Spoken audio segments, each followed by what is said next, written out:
Greetings. So I kind of had to scrap most of my script due to Peppy's wonderful response on Ozgame.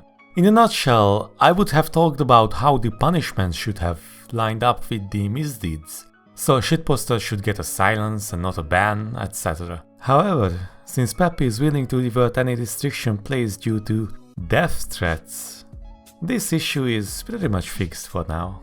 But this brought up different problems I want to address. Peppy had no idea about the restrictions placed for the so-called death threats. He isn't really involved in what goes down in the community, which is fine. He's working hard on Laser, but this is not the first time major things happened without his knowledge.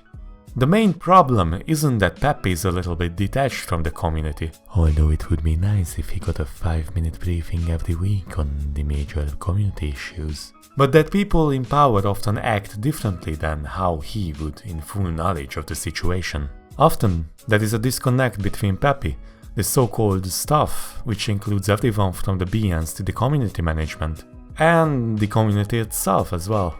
This disconnect usually results in Peppy not knowing nor understanding what is going on in the game, while the people in meaningful positions either abuse their power or enact changes those are contrary to the interests of the community.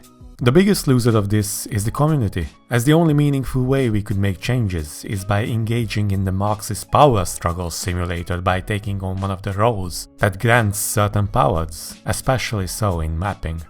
But most people don't want to engage in prison politics for the sake of changing a few things in the game. But nevertheless, they feel the game is too dear to their hearts to leave it all behind, with all those friends and shitposting.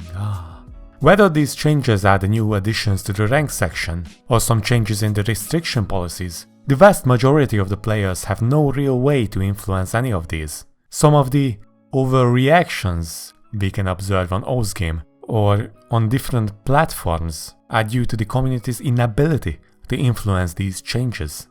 That wouldn't be a problem if everyone in charge of these changes would genuinely want to make the game a better place to spend free time at for everyone. Another reason why the community reacts to a lot of things so vehemently is due to its inability to hold people in power accountable, those are clearly acting as a destructive force in the game. You might argue that these people should take on roles with power, get involved within the ranking process, etc. But these people shouldn't take on roles those involve power. In fact, a lot of existing members of the Oz team shouldn't have taken their roles either, as they cannot fulfill their responsibilities those came with the powers. Every role with certain rights also come with certain responsibilities. If you are an established beatmap nominator, you receive the benefits of quick qualifications for your own maps, huge influence, and so on. But getting these rights also mean that the obligations are quite hefty as well. Okay, let's not beat around the bush too much. Let's talk about Sotarks and the whole restriction and unrestriction drama. His restriction was unwarranted, just as it was unwarranted for everyone else that got banned due to him posting on Twitter all the nasty PMs he received. Good thing that was all sorted out. However, his removal from the beatmap nominators group is an appropriate consequence for purposefully acting against his duties. His and any other people's duty, those take on powerful positions in the game, is to make the game a better place for the community. There are different ways you can go about that. You can join the GMT to make the forums and the chat a cleaner and more friendly place for everyone. You can join the beatmap nominators to nominate maps those reach high enough quality. He took up an important role in the community, and he was quite proud of being a nominator, as it was displayed on his stream above his facecam. But that role does not only come with the perks like quick map qualifications, influence and so on, but also with responsibilities as well. Doing it for free is not an excuse for neglecting your responsibilities, as the reward should be the positive change that you create in the community, but sadly, that's not always the case.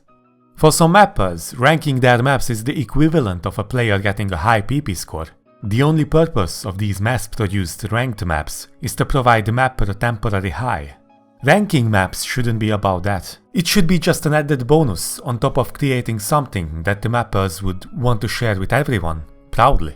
If these maps lose their meaning when they don't give PP, then those maps are only created for the sole reason of providing the mapper that temporary high at the expense of the player base and the map quality.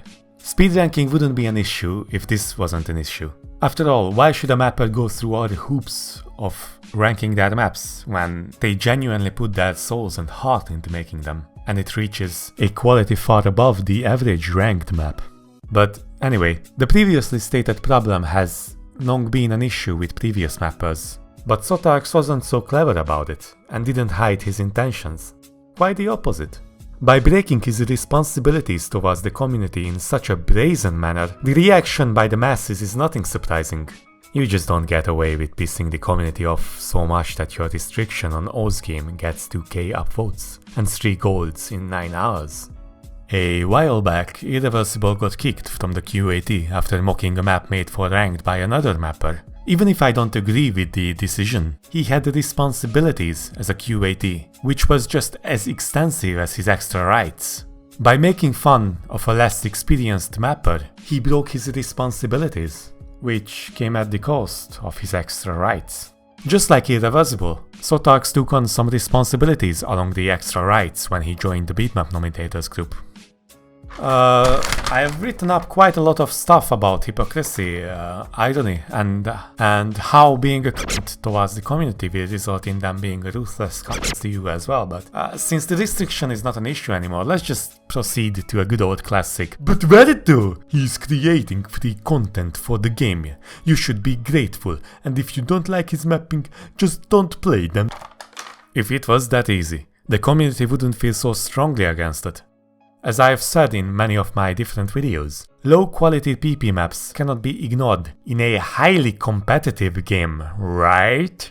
Even though the process of destroying the competitive aspect of the game has long been an issue due to previous mappers, Sotarks greatly accelerated the process. When quality is sacrificed for maximizing potential PP, then the intrinsic enjoyment of such a competitive game will also be sacrificed. We have players those have been playing for over 10 years now, but if new top players will have to compete on these low quality maps, then they will burn out from the game very quickly. Fixing the PP system won't solve this issue. At best it can only mitigate it. In theory, a better PP system would fix this matter, but in practice, PP measures mainly raw mechanical difficulty. If the system contains too many hand-tweaked subjective measurements, then it does not represent skill objectively, which is not that much of an issue if there is an objective measurement system next to it as well. The biggest problem will always be the maps those try to award the most PP by going for the patterns those are mechanically the hardest to execute, even if it comes at the cost of representing the music in the most engaging way. Why use anti-jumps and obtuse patterns when the same sounds can be represented with 1-2 jumps for maximum PP?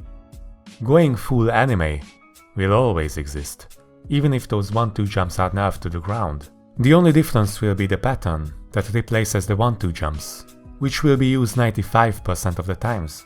I mean, why experiment with different ways to express intensity when you can just increase spacing?